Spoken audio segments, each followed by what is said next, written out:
Carbon and compounds पढ़ रहे थे। अब तक हमने नोमेनक्लेचर इन ऑर्गेनिक कंपाउंड पढ़ लिया था, आईपीएससी नेमिंग मोस्ट ऑफ सीख ही ली थी। अब इसके बाद जो हमारा क्लास 10th में कार्बन एंड कंपाउंड्स में नेक्स्ट टॉपिक है वो क्या है, chemical properties of carbon compound. जो हमारे कार्बन के कंपाउंड्स होते हैं उनकी केमिकल प्रॉपर्टीज क्या होती है। इसके अंदर जो हमारा फर्स्ट है वो क्या है, कंबंशन। अगर हम कंबंशन को नॉर्मली देखें तो कंबंशन का मतलब क्या होता है, किसी भी चीज का जलना।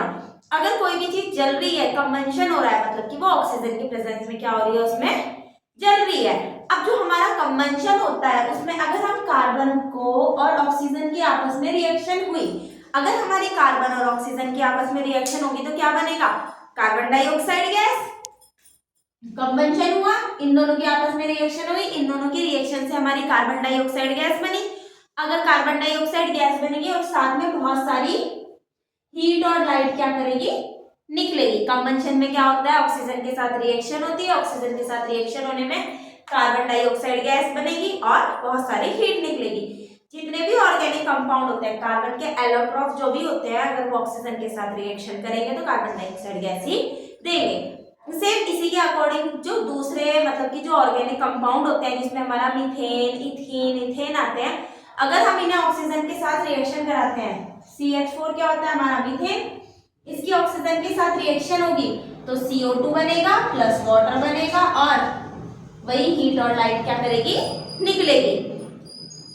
अब चाहे तो इसकी ले लो या फिर हमारा जो नेक्स्ट होता है और क्या होता है, इथीन होता है, जैसे कि CH4 C2H4, इसकी ऑक्सीजन के साथ रिएक्शन कराई, ऑक्सीजन के साथ रिएक्शन कराई तो क्या निकलेगा, एक तो कार्बन डाइऑक्साइड निकलेगी। कार्बन डाइऑक्साइड के कितने मॉलिक्यूल निकलेंगे, 1 2 3, जितने कार्बन डाइऑक्साइड है उतने उसके मॉलिक्यूल निकलेंगे, कितने 2, तो यहाँ पे 2 लगा दिए, कितने हो गए 4 ऑक्सीजन। यहाँ पे कम है तो लगा लो अपने हिसाब से, H2O 2H2O कर दिए तो 4 5 6, तो यहाँ पे क्या लिख दिया 3 प्लस हीट और बहुत सारी एनर्जी निकलेगी। जितने भी हमारे ऑर्गेनिक कंपाउंड होते हैं उनके ऑक्सीजन के साथ रिएक्शन कराते हैं तो कार्बन डाइऑक्साइड गैस और वाटर बाय प्रोडक्ट निकलता है और हीट और लाइट। अब इसके बाद क्या होते हैं, नेफ्थलीन और जो हमारा कैम्फर होता है, कपूर होता है, अगर हम इन्हें जलाते हैं तो इनकी जो फ्लेम निकलती है वो स्मोकी फ्लेम निकलती है, मतलब कि धुआं निकलता है। नॉर्मली हम जब घर में पूजा करते हैं तो कपूर को जलाया जाता है और वो जब कपूर जलती है तो वो धुएंदार जलती है। सेम इसी के अपोजिट जो अल्कोहल होता है और स्प्रिट होता है, जब हम इन्हें जलाते हैं तो जलाने के बाद इनमें धुआं नहीं निकलता, मतलब कि ये स्मोकी फ्लेम देते हैं, ये नॉन स्मोकी फ्लेम देते हैं। अब इसके बाद हम नेक्स्ट पढ़ेंगे ऑक्सीडेशन। नेक्स्ट क्या है, ऑक्सीडेशन। ऑक्सीडेशन में क्या होगा, ऑक्सीजन का जुड़ना होगा, एडिशन ऑफ ऑक्सीजन होगा। अगर ऑक्सीजन ऐड हो रही है, अब क्या होगा, जो सबस्टेंस होते हैं जिसमें ऑक्सीजन ऐड होती है वो, और दूसरे वाले जो सबस्टेंस होंगे इसके अदर वाले जिनमें ऑक्सीजन ऐड नहीं हो रही, तो वो क्या कहलाएंगे, हमारे ऑक्सीडाइजिंग एजेंट। ऑक्सीडेशन क्या है, सबस्टेंस विच ऐड ऑक्सीजन, जिसमें ऑक्सीजन ऐड हो रही है, और other substance are called oxidizing agent. अब जो हमारे ऑक्सीडाइजिंग एजेंट होते हैं जिनका खुद का क्या हो रहा होता है, रिडक्शन हो रहा होता है, ऑक्सीडाइजिंग एजेंट के अंदर क्या आते हैं, हमारे KMnO4 आता है और क्या आता है, K2Cr2O7 आता है। जो हमारा KMnO4 होता है वो क्या होता है, अल्कलाइन मीडियम में होता है। अल्कलाइन मीडियम में क्या, इसका नाम क्या होता है, जो हमारा KMnO4 होता है पोटेशियम परमैंगनेट होता है, और K2Cr2O7 क्या होता है, एसिडिक होता है, ये भी ऑक्सीडाइजिंग एजेंट ही होता है। ये क्या होता है, इसका नाम पोटेशियम डाइक्रोमेट होता है, और एक HNO3 होता है जिसका नाइट्रिक एसिड नाम होता है। अब ऑक्सीडेशन करना है, ये हमारा क्या है, इथाइलिन, मतलब कि ऑक्सीजन ऐड करनी है, लेट्स सपोज इथाइलिन है। अब जब हम इसमें ऑक्सीजन को ऐड करेंगे, यहां से क्या होगा, इसका बॉन्ड टूटेगा, वाटर और ऑक्सीजन से इसकी रिएक्शन करी, जब यहाँ पे ऑक्सीजन को ऐड करेंगे तो ये वाला बॉन्ड तो टूटेगा। टूटने के बाद अगर मैं इस वाले HOH है, ये H और ये OH इकट्ठा हो गए, ये वाला जो बॉन्ड टूटेगा, तो टूटने के बाद ये HCH बॉन्ड टूट गया लगभग, तो ये वाला एक OH तो यहाँ जाएगा और एक OH यहाँ जाएगा और वापस से प्रोडक्ट बन जाएगा। लेट्स सपोज H ऊपर एक H, इसको हमने थोड़ा सा रफ करा, इतना तो आपको पता ही है, ऊपर एक H सिंगल बॉन्ड, फिर ये ऊपर वाला H, फिर ये सिंगल बॉन्ड, एक OH यहाँ पे चला गया और एक OH यहाँ पर चला गया। इसका जो नाम होता है, जो हमारा इथीन का ऑक्सीडेशन करते हैं अल्कलाइन KMnO4 की प्रेजेंस में, तो ये क्या बनाता है, इथाइल ग्लाइकोल बनाता है। इसका नाम क्या है हमारा, इथाइलिन ग्लाइकोल है। अब इथाइलिन ग्लाइकोल बना, नेक्स्ट क्या है हमारा, इसको क्या बोलते हैं, 2 कार्बन है तो L और ट्रिपल बॉन्ड लगा हुआ है तो आइन, तो ये क्या है मेरा इथाइन है। अब इसका जब ऑक्सीडेशन करते हैं तो इसके ऑक्सीडेशन से हमारा क्या बनता है, ऑक्सैलिक एसिड बनता है। कितने कार्बन है, 2 कार्बन, 1 कार्बन, 2 कार्बन, O कितने हैं, 4, 2 O इसके पास गए, 2 O इसके पास गए, बीच में ये जुड़ा हुआ है। अब 2 O इसके पास गए, 2 O इसके पास गए और H कितने हैं हमारे पास, 2, एक H यहाँ गया और एक H यहाँ गया। इसका नाम क्या होता है हमारा, ऑक्सैलिक एसिड। नेक्स्ट क्या है हमारा, जब हम इथेनॉल का ऑक्सीडेशन करते हैं एल्कलाइन KMnO4 की प्रेजेंस में हो, चाहे एसिडिक K2Cr2O4 की प्रेजेंस में हो, हीट करते हैं तो ये क्या देता है हमारा, एसिटिक एसिड देता है। ये तो CH3 का CH3 रहा, साथ में इसका ऑक्सीडेशन करा, मतलब कि एक ऑक्सीजन यहाँ और होगा, तो ये क्या हुआ, COOH। अब यहाँ पे क्या है, ये वाला H, 2 ऑक्सीजन लिए, एक H2O क्या हो गया, बाहर हो गया, साथ में इसमें से वाटर का मॉलिक्यूल भी निकल गया। ये क्या बना हमारा, एसिटिक एसिड बना। सेम एक और होता है, जब अगर हम एल्डिहाइड का ऑक्सीडेशन करते हैं तो एल्डिहाइड के ऑक्सीडेशन से हमें क्या मिलता है, कार्बोक्सिलिक एसिड ही मिलता है। ये हमारा क्या है, जो एल्डिहाइड है हमारा 2 कार्बन वाला है, लेट्स सपोज ये लिया CH3CHO, रिएक्शन करी एल्कलाइन KMnO4 या फिर एसिडिक K2Cr2O4 की प्रेजेंस में, तो रिएक्शन करने के बाद ये क्या देगा हमारा, CH3COOH, ये भी क्या देगा हमारा, एसिटिक एसिड ही देगा। अब इसके बाद हम सब्स्टिट्यूशन रिएक्शन पढ़ेंगे। वो जो ऑक्सीडेशन रिएक्शन है बहुत इजी सी है और एग्जाम में भी आती है, तो अच्छे से पढ़ना है और ये जितनी भी रिएक्शन है इनको लर्न करना बहुत ज्यादा जरूरी है। अगर आप बार बार लिखोगे तो वो याद हो जाएंगी। Thank you. अब हमारा जो नेक्स्ट है वो क्या है, हमारा सब्स्टिट्यूशन रिएक्शन है। अब सब्स्टिट्यूशन रिएक्शन के अंदर क्या होता है, जब हमारे पास रिएक्टेंट होते हैं तो एक रिएक्टेंट, मतलब कि एक जो रिएक्टेंट है और 2 रिएक्टेंट है ना, दोनों में अपनी जो हाइड्रोजन है, इसके हाइड्रोजन क्या होंगे, घटेगा, यहाँ पे क्या आ जाएगा, क्लोरीन आ जाएगा, मतलब कि सब्स्टिट्यूट हो जाएगा एक तरीके से। ये लिखा हुआ है, reaction in which an atom or group of atom in a molecule is replaced by substituted by different atom, मतलब कि एक एटम, कोई सा भी जो भी हमारे पास एक एटम है या फिर ग्रुप है, उसके जो एटम्स हैं मॉलिक्यूल के वो रिप्लेस हो जाएंगे किसी दूसरे वाले से, उसे सब्स्टिट्यूशन रिएक्शन कहा जाता है। डेफिनेशन ये लिखी है, reaction in which an atom or group of atom in a molecule is replaced by substituted by different atom or group of atom are called a substitution reaction. अब क्या है, जब हम मीथेन की क्लोरीन के साथ रिएक्शन करते हैं, जो क्लोरीन होता है नॉर्मल रिएक्शन नहीं करता, इसलिए उसको सनलाइट की प्रेजेंस में उसकी रिएक्शन कराई जाती है। जब इन दोनों की रिएक्शन करते हैं तो ये यहाँ पे कितने हैं, 4 हाइड्रोजन है कुछ इस तरीके से, और ये 2 क्लोरीन है। अब एक क्लोरीन और एक हाइड्रोजन क्या हो जाएगा, हट जाएगा, हट जाने के बाद ये क्या बन, हट गया, HCl निकल गया और ये वाला क्लोरीन इसके साथ जाके जुड़ जाएगा, ये क्या बन जाएगा, CH3Cl। इसका नाम क्या होगा, 1 क्लोरोमीथेन या फिर क्लोरोमिथाइल भी से कह सकते हैं। अब जो हमारी नेक्स्ट रिएक्शन है, अब हम क्या करेंगे, फिर से हम इसी की रिएक्शन क्लोरीन के साथ ही करेंगे, जो कि हमारा 1 क्लोरोमिथाइल है, CH3Cl।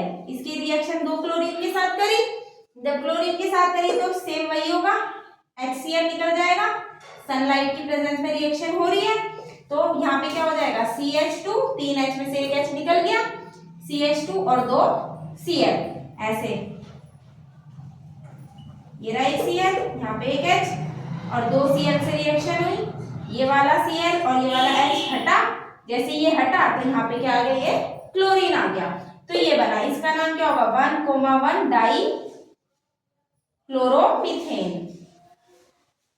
अब नेक्स्ट क्या होगा, इसी वाले को लेते हैं, CH2Cl2, इसकी रिएक्शन Cl2 के साथ करी, सनलाइट की प्रेजेंस में रिएक्शन हुई, HCl निकल गया, जैसे निकला तो क्या बन जाएगा, CH, एक H हट गया फिर से और Cl3, इसका नाम क्या होगा, 1,1,1 ट्राई CHLOR क्लोरोमीथेन। और इसका दूसरा नाम क्या होता है? क्लोरोफॉर्म इसे कहा जाता है। जो क्लोरोफॉर्म होता है ये हॉस्पिटल वगैरह में यूज किया जाता था। जो पेशेंट होते हैं उनको बेहोश करने के लिए, एनोक्सिया के लिए इसका यूज किया जाता है ताकि ऑपरेशन वगैरह हो सके। हमने टीवी सीरियल्स में बहुत देखा है, हैंकी के ऊपर कुछ डालते हैं और इंसान बेहोश हो जाता है तो वो इसी को डाल के करते हैं। अब ये जो हमारा क्लोरोफॉर्म बना इसकी रिएक्शन फिर से हमें क्लोरीन के साथ ही करनी है। CHCl3 की रिएक्शन अगर हम क्लोरीन के साथ करेंगे तो सेम वही HCl निकलेगा सनलाइट की प्रेजेंस में, तो ये CCl4 बन जाएगा। इसे क्या बोलेंगे? 4 क्लोरीन है, टेट्रा क्लोरोमिथाइल या फिर 1,1,1,1 टेट्रा क्लोरोमीथेन। ठीक है। अब इसके बाद जो हमारा सब्स्टिट्यूशन रिएक्शन हो गया, अब हम एडिशन रिएक्शन पढ़ेंगे। नेक्स्ट क्या है? हमारा एडिशन रिएक्शन है। अब एडिशन रिएक्शन के अंदर क्या होता है? दो अलग अलग रिएजेंट आपस में कंबाइंड होकर क्या देते हैं? सिंगल मॉलिक्यूल देते हैं। Reaction in which two molecule react, दो मॉलिक्यूल रिएक्ट करेंगे to form a single product, एक सिंगल प्रोडक्ट को देंगे। Having all the atoms of combining molecule is called the addition reaction. जो भी एटम आपस में कंबाइन हुए हैं, मॉलिक्यूल जिन्होंने बनाया है, वो एडिशन रिएक्शन कहलाएगी। जैसे कि हमारे पास ये क्या है? इथीन है। अब इथीन के रिएक्शन कोई अटैकिंग रिएजेंट आया, हमें नहीं पता कोई सा भी आया, इसने जब इसके पास जाके अटैक किया तो ए ने लेट सपोज यहाँ पे अटैक किया और बी ने यहाँ पे अटैक किया, तो जैसे ही अटैक किया तो इनके बीच का ये वाला जो डबल बॉन्ड है ये हट गया। अब जब ये डबल बॉन्ड हटा तो सिंगल बॉन्ड बना, यहाँ पे क्या आ गया? ए और यहाँ पे क्या आ गया? बी। तो सारे के सारे इकट्ठा जुड़ के एक मॉलिक्यूल बना लिया। अब इसमें क्या होता है? एडिशन होता है। एक बार हाइड्रोजन का एडिशन करेंगे और एक बार हेलोजन का करेंगे। Addition of halogen in alkene. Alkene में जब हम हेलोजन का एडिशन करते हैं, या हेलोजन क्या है? हमारी क्लोरो, ब्रोमो, फ्लोरो, आइडो। हमने क्लोरीन का एडिशन किया। अब जब हमने यहाँ पे क्लोरीन का एडिशन किया तो डबल बॉन्ड हटेगा और ये जब रिएक्शन करते हैं तो सॉल्वेंट की प्रेजेंस में होती है। वो जो सॉल्वेंट है वो क्या है? हमारा CCl4 है, कार्बन टेट्रा क्लोराइड। अब इसकी एडिशन रिएक्शन करें, यहाँ से हटा तो ये क्या बना? HC, ऊपर वाला H, sorry single bond C, ये वाला H और यहाँ पे BH और यहाँ पे Cl और एक Cl, ये रहा। इसका नाम क्या हो जाएगा? 1,2। इसका नाम क्या होगा? 1,2 डाई क्लोरोइथेन। अब ये है यहाँ पे क्या है? ब्रोमीन, वही सॉल्वेंट हमारा CCl4 की प्रेजेंट में रिएक्शन हुई तो ये क्या देगा? 2H है तो CH2 Br और फिर CH2 Br। ऐसे लिख लो या फिर ऐसे लिख लो, आपकी मर्जी। इसका नाम क्या होगा? 1,1 डाइब्रोमोइथेन। अब क्या है? जो हमारा ब्रोमीन होता है, जनरली इसका यूज, जो ब्रोमीन होता है इसका यूज किसके लिए किया जाता है? ये टेस्ट होता है, अनसैचुरेटेड ऑर्गेनिक कंपाउंड को टेस्ट करने के लिए ब्रोमीन का यूज किया जाता है। जो ये ब्रोमीन होता है ये रेडिश ब्राउन कलर का होता है। जब रिएक्शन करके प्रोडक्ट देता है तो क्या हो जाता है? हमारा कलरलेस हो जाता है।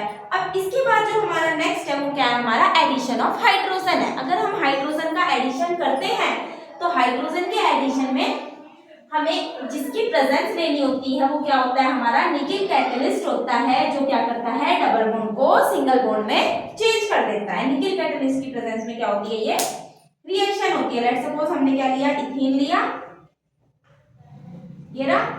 जब हमने हाइड्रोजन की रिएक्शन इसके साथ करवाई, सेकंड वाला एडिशन ऑफ हाइड्रोजन, तो ये किसकी प्रेजेंस में होती है? निकिल कैटलिस्ट की प्रेजेंस में होती है। एक हाइड्रोजन यहाँ जाएगा और एक हाइड्रोजन यहाँ पे जाएगा और ये क्या बना देगा?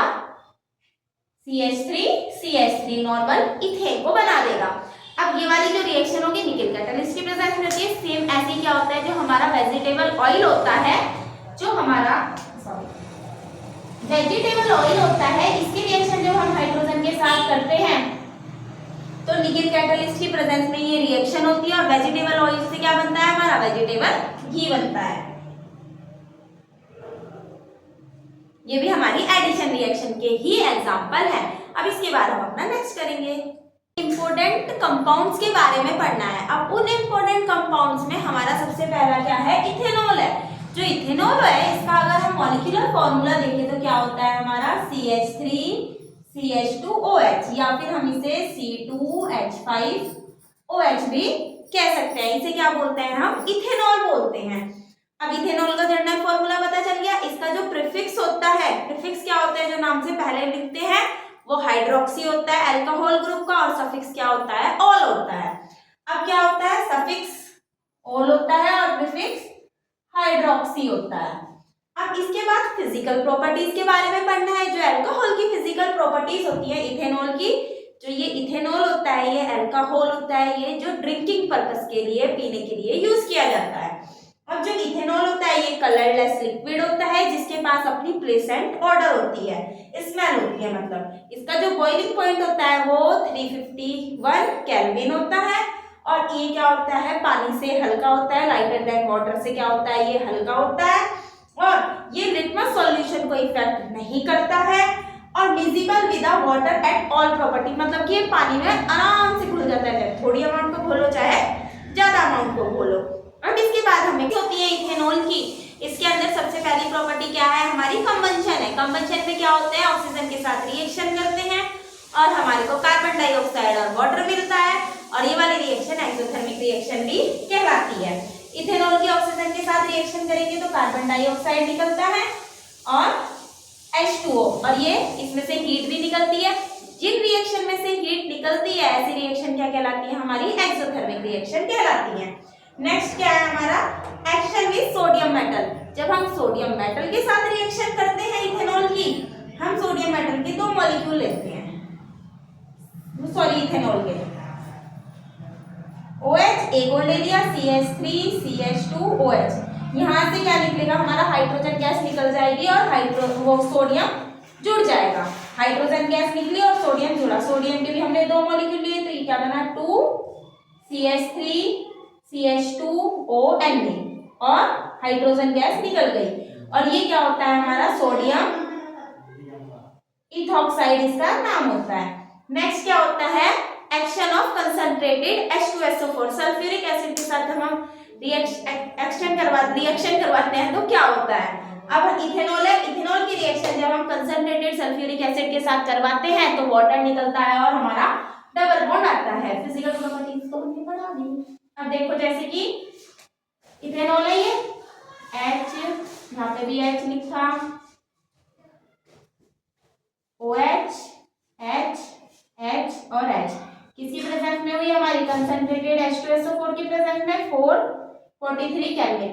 अब यहाँ से OH और यहाँ से H क्या होगा? हटेगा, वाटर निकल गया बाय प्रोडक्ट, और यहाँ से ये कार्बन की बैलेंसी को पूरा करने के लिए बीच में क्या आ जाएगा? हमारा डबल बॉन्ड आ जाएगा, मतलब कि हमारा इथीन बन जाएगा। इसके बाद हम अपनी नेक्स्ट रिएक्शन करते हैं। हमारी जो नेक्स्ट रिएक्शन है वो है हमारी रिएक्शन विद इथेनोइक एसिड। अगर हम अल्कोहल की रिएक्शन इथेनोइक एसिड के साथ करवाते हैं तो क्या नेक्स्ट क्या है? Reaction with ethanoic acid. जब अल्कोहल की रिएक्शन हम इथेनोइक एसिड के साथ करवाते हैं तो ये क्या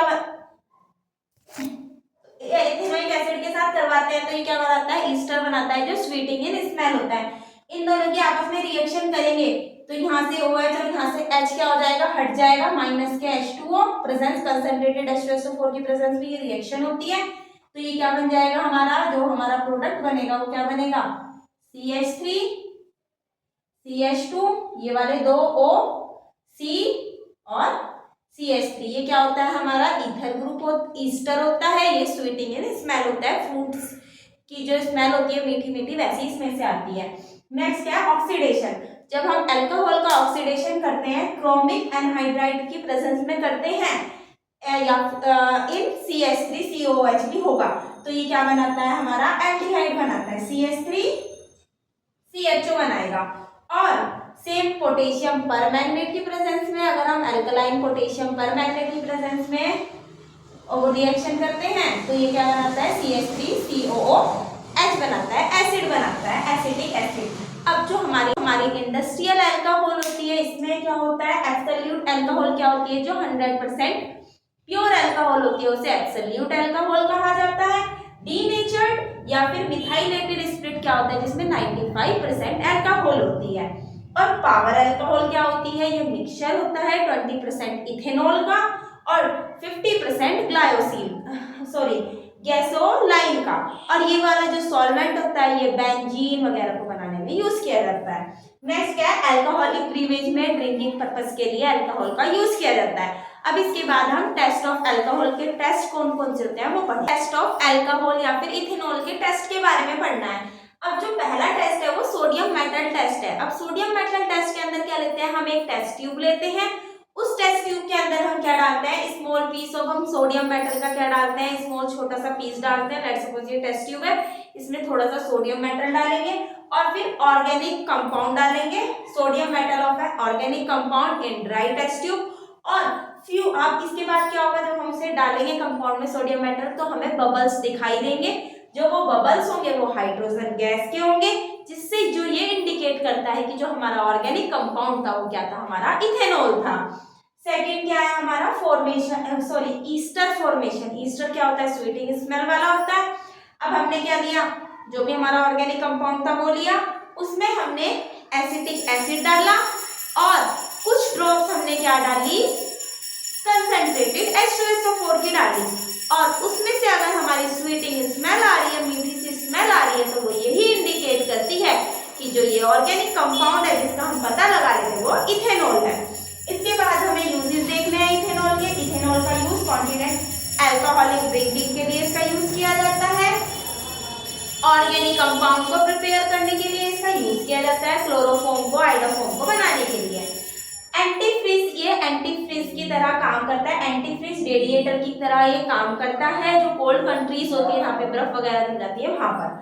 नेक्स्ट क्या है, इसका use solvent for the resin fat, fatty acid में इसका यूज किया जाता है। एंटीसेप्टिक की तरह अल्कोहल यूज किया जाता है।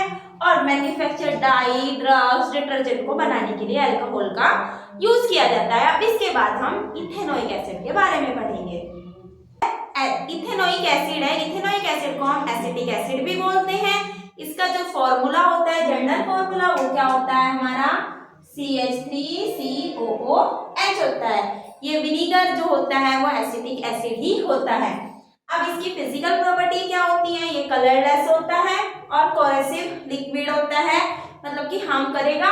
और ये क्या होता है, शार्प पंजेंट ऑडर होती है, मतलब कि एकदम से तीखी सी स्मेल आती है, जैसे कि विनीगर में से आती है। और विनीगर ही एसिटिक एसिड भी होता है, ठीक है।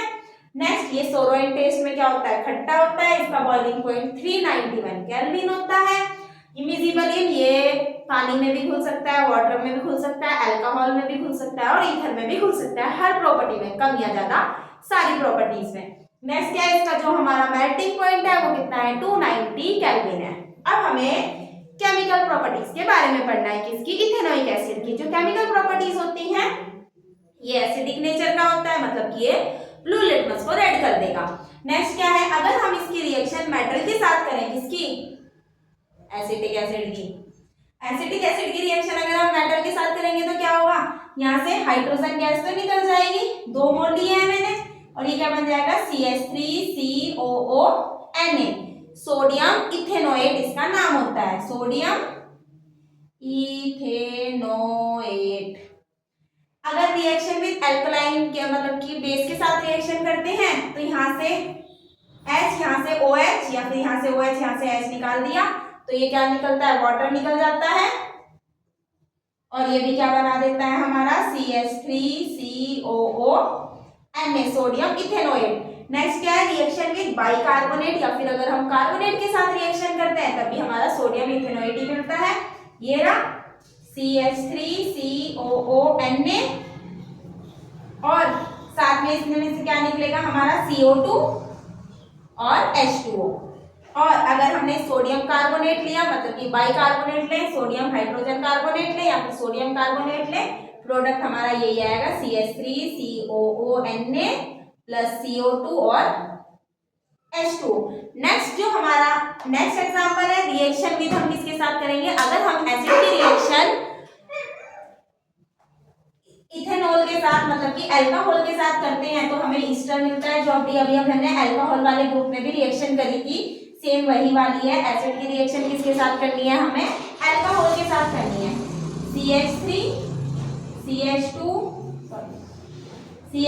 CH3COOH plus CH3CH2OH। अगर हम इन दोनों की आपस में रिएक्शन करते हैं तो रिएक्शन करने के बाद क्या मिलेगा हमें, CH3COO, ये हट गया यहाँ से, COO C2H5। ये क्या होता है, ईस्टर होता है जिसमें से फ्रूटिंग स्मेल आती है। जो हमारी नेक्स्ट रिएक्शन है वो क्या है, हमारी डी कार्बोक्सिलेशन है।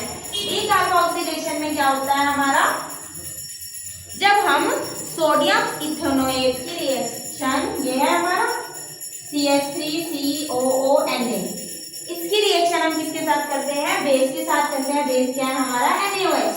अगर हम इन दोनों की आपस में रिएक्शन करते हैं तो रिएक्शन होने के बाद हमें मीथेन मिलता है, और यहाँ से क्या हो जाएगा, CH4 और एक H यहाँ से आएगा, तो ये क्या बनाएगा हमारा CH4, जिसे मीथेन बोलते हैं। Na, एक Na ये रहा, Na2 और 1 2 3 O ये CO3 क्या हो जाएगा हमारा बाय प्रोडक्ट निकल जाएगा। अब इसके बाद जो हमें नेक्स्ट पढ़ना है, अब हमें टेस्ट फॉर इथेनोइक एसिड के टेस्ट के बारे में पढ़ना है। इथेनोइक एसिड के जो टेस्ट है उसके बारे में पढ़ना है। पहला टेस्ट क्या है, लिटमस पेपर टेस्ट है। अगर हम ऑर्गेनिक कंपाउंड लिया, अगर लिटमस पेपर डालेंगे तो वो ब्लू लिटमस को रेड कर देता है, तो यानी कि वो एसिटिक एसिड है। नेक्स्ट है सोडियम बाइकार्बोनेट टेस्ट है। हमने कोई भी हमारा ऑर्गेनिक कंपाउंड लिया, उसके अंदर जब हम सोडियम बाइकार्बोनेट को डालते हैं तो कार्बन डाइऑक्साइड इवॉल्व होती है। अब वो जो कार्बन डाइऑक्साइड गैस इवॉल्व होती है वो यही बताती है कि जो भी हमारा ऑर्गेनिक कंपाउंड था वो क्या था, हमारा एसिटिक एसिड, मतलब कि CH3COOH, सोडियम NaHCO3 को डालते हैं तो ये क्या बता, तो इसमें से CO2 गैस क्या होती है, निकलती है। वो जो CO2 गैस निकलती है वो यही बताती है कि जो ऑर्गेनिक कंपाउंड है वो क्या है, हमारा एसिटिक एसिड है। नेक्स्ट क्या है, ईस्टर टेस्ट, जो अल्कोहल वाला टेस्ट था सेम वही है। ऑर्गेनिक कंपाउंड हमारा COH है, इसमें अगर हम अल्कोहल की रिएक्शन करते हैं CH3CH2OH की, और किसकी प्रेजेंस में रिएक्शन होती है, ये कंसंट्रेटेड H2SO4 की प्रेजेंस में रिएक्शन होती है, तो स्वीटिंग स्मेल आती है। जो हमारी स्वीट स्मेल आती है, मीठी सी स्मेल आती है, वो ईस्टर की होती है, जिससे हमें पता चलता है कि जो हमारा ऑर्गेनिक कंपाउंड था वो एसिटिक एसिड था। अब हमें कुछ यूज पढ़ने हैं। जो हमारा एसिटिक एसिड होता है वो विनेगर होता है, जो कुकिंग पर्पस में यूज किया जाता है। इसका यूज डाई बनाने के लिए, परफ्यूम बनाने के लिए, रायलॉन बनाने के लिए यूज किया जाता है। मैन्युफैक्चर प्लास्टिक को, रबड़ को और सिल्क इंडस्ट्रीज में विनेगर का, एसिटिक एसिड का यूज किया जाता है। सोलवेंट, लैब में सोलवेंट की तरह यूज किया जाता है। मेकिंग, जो व्हाइट लेड होता है उसको बनाने के लिए एसिटिक एसिड का यूज किया जाता है, जिसका फॉर्मूला PbCO3 PbOH का होल 2 होता है। इसके बाद हम अपना नेक्स्ट पढ़ेंगे।